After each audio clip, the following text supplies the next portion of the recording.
Hello everyone, welcome back to my channel.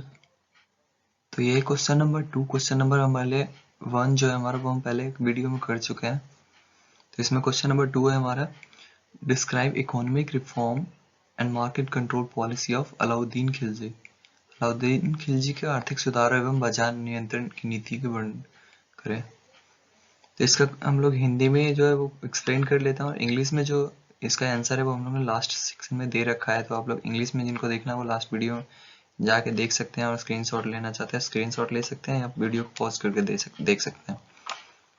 Alauddin Khilji के बारे में बहुत सारे स्टूडेंट का जो है वो अपना अलग अलग ही राय है। कुछ का कहना था कि उन्होंने मार्केट जो है मार्केट के जो प्राइसेस थे उसको अच्छे से कंट्रोल करे थे। किसी को कहना था कि नहीं करे थे।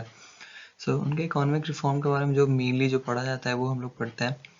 तो अलाउद्दीन खिलजी जो था, दिल्ली का सल्तनत ही नहीं बल्कि मध्यकालीन भारत शासकों में एक युग शासक था।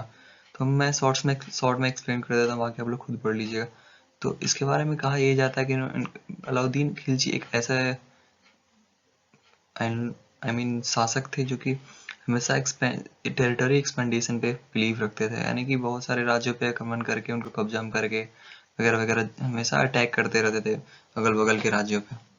उनके लिए हमेशा एक बड़ी सी आर्मी होना, स्टैंड बाई आर्मी होना बहुत ज़रूरी थी, जिसके कारण कि ज़्यादा बड़ी आर्मी होने के कारण वो भी रेगुलर रहने के कारण उनके खर्चे भी ज़्यादा होते थे। और उन खर्चों को मेंटेन करने के लिए उसने जो प्राइसेस थे बहुत सारे उन चीज़ों के जो बढ़ा रखे थे, लाइक बहुत सारे अनाज वगैरह, या बहुत सारे टैक्स जो थे, टैक्स को बहुत जगह टैक्स भी लगा रखे थे उन्होंने। अलाउद्दीन खिलजी जैसे कि मैंने बोला, साम्राज्यवादी विस्तार नीति के जो थे वो रूलर थे। खिलजी ने बाजार नियंत्रण व्यवस्था को कार्यान्वित करने के लिए एक नए विभाग का गठन किया, जिसे दीवाने रियासत नाम दिया गया। इसका प्रधान सदर रियासत कहा जाता था, यानी कि जो उसको कंट्रोल करता था, जिसके देखरेख में रहता था वो। इस विभाग ने अधीन प्रत्येक बाजार के लिए निरीक्षक नियुक्त किया गया। इसे सहाना कहते थे, मतलब उसकी जांच पड़ताल करने के लिए, जो कि अच्छे से काम हो रहा है या नहीं हो रहा है, उसको जांच पड़ताल करने के लिए एक अफसर रखा गया, उसको शाहना कहते थे, जो योजना लागू के लिए उत्तरदायी था।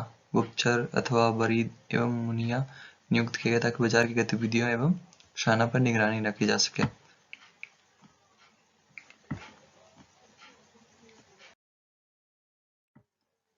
और उन्होंने कुछ बाजार के लिए भी कुछ रूल्स रेगुलेशन बनाए थे, लाइक मंडी में अनाज का व्यापार होता था।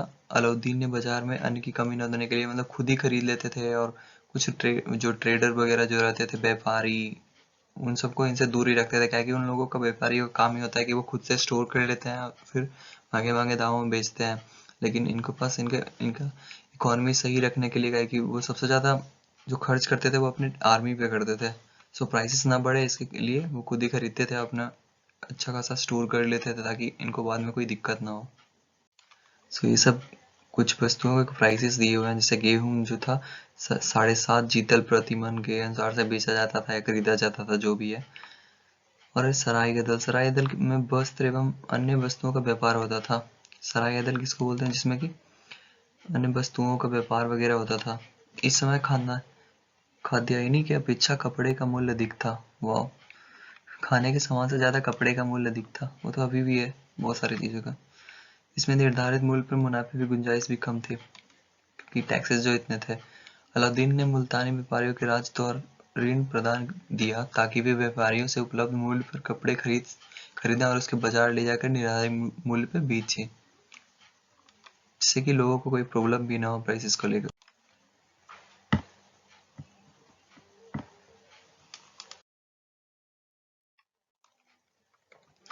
और बात करें घोड़ों, दासों और मवेशियों के बाजारों की, तो इसमें कि हर किस्म के जो वस्तुएं, लाइक घोड़े, जो अलग अलग किस्म के घोड़े थे, दास थे, मवेशियां थे, मतलब सबकी जिनको लाइक एबिलिटी के अनुसार से उसके प्राइसेस को भी बढ़ाकर घटाकर रखा गया था, और उसमें व्यापारियों एवं पूंजीपतियों का बहिष्कार किया गया था। लाइक ट्रेड वाले चीज में, जिसमें कि अनाज वगैरह था, उसमें भी व्यापारियों को कोई बेचने या खरीदने का नहीं मिलता था। और इसमें पूंजीपतियां इन्वेस्ट भी कोई करना चाहता था वो भी नहीं कर सकता था। वो जो भी होगा वो डायरेक्ट उसके प्रशासनिक अधिकारी जो होते थे वही कर सकते हैं। बिचौलियों पर कड़ी निगरानी रखी गई थी। दासों घोड़ और मवेशियों की श्रेणी निर्धारित की गई और इसके अनुसार उसी का मूल्य रखा जाता था। इस प्रकार अलाउद्दीन खिलजी ने अपना इकोनॉमिक जो कंट्रोल रखा था अपने राज्य में, वो अच्छे तरह से रख रखा था। और कई हिस्टोरियन जो हैं उसके अपने अपने व्यूज़ हैं। लाइक कुछ कहते हैं कि नहीं, उन्होंने अच्छे से कंट्रोल करके रखा था अपने इकोनॉमी के बारे में या प्राइसेस वगैरह के बारे में, ताकि अपने उनकी जो प्रजा है वो अच्छे से रह सके। बट कुछ लोग इसका विरोध भी करते हैं। बट हम कह सकते हैं कि अलाउद्दीन खिलजी जो है उसकी मूल्य नियंत्रण नीति काफ़ी मौलिक थी, यानी काफ़ी सुटेबल थी। तो जो लोग इंग्लिश में है वो लोग देख के लिख सकते हैं यार अच्छे से। तो ये इंग्लिश वालों के लिए तो आप पॉज कर के पढ़ लो या स्क्रीनशॉट ले लो, या मैं अपने टेलीग्राम जो ग्रुप है हमारा उस पर अपलोड कर दूंगा। आप लोग ने ज्वाइन नहीं करा है तो आप लोग ज्वाइन कर सकते हो।